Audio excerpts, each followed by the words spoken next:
Manang, ano yung binigay sa inyo mga buhok ni Loli?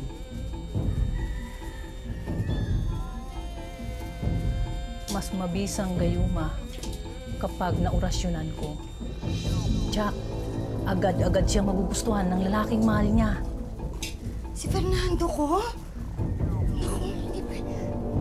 Manang! Manang! Bakit? Manang, yun na to lahat. Yan. Yun na lahat, Manang, ha? Pero, siguraduhin niyo lang na kukontrahin niyo kung ano man ang gustong mangyari ni Loleng, ha? Walang dapat ibigin si Fernando ko, kundi ako lang. Good morning, Mama Amanda. Nanggaling mo kay sir? Oo, pero hindi na ako nagtagal kasi parang mainit yata ang ulo. Naku, kagabi po ho yun ganyan simula nung nakakuha niya yung tawag ni Gomez. Bakit? Dahil ho yata kay Belinda Manalo. Kasi ho, nabalitaan niya nakulong ho siya.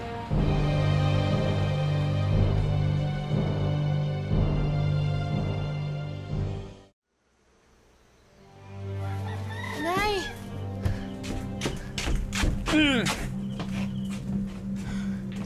Nay, mabuti ho nakalaya na kayo. Nay?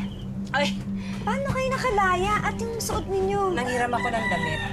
Pinalaya na ako ng mga pulis, siguro naawa sa akin. Dumiretso na rin ako doon sa tiyong mo. Nagdilihensya ako ng bigas. Oh, magsahin ka na.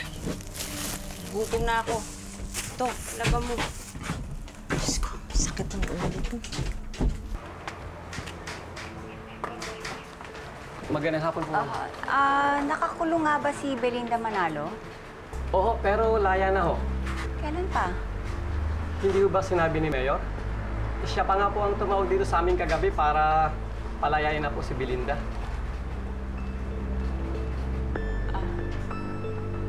Sige, salamat. Sige po, wala nga naman po. Naku, Rosella, lagot ka. Malapit nang bumilog ang buwan. Naku, Hundang, paano naman ako magiging lagot, no? Ha? Naalala mo ba yung kinento ko sa'yo tungkol kila Lani? Dahil sabi nila, pag bilog ng buwan, isa sa kanila ay mapapaibig kay Fernando.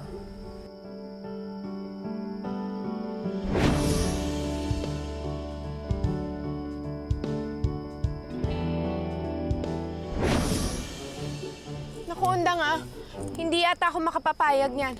Hindi po pwedeng mapunta kina Lani si Fernando ko. Sige, mula ngayon, payag na ako sa gusto mo. Gagayumayin na rin natin si Fernando. Buti naman, nag-gets mo rin ako, finally. Wagi ka dyan, kapatid. Pero, alam mo, Undang, kailangan mas makaisip tayo ng magandang gayuma kaysa kina Lani. Kailangan talaga mas maganda yung sa atin kaysa sa kanila kasi... Alam mo, may alam akong pinakamabisang gayuma na tinuro sa akin ng lelang ko sa balat ng lupa. Ano naman yun? Ha! Nanakawin natin ang brief ni Fernando. Ha?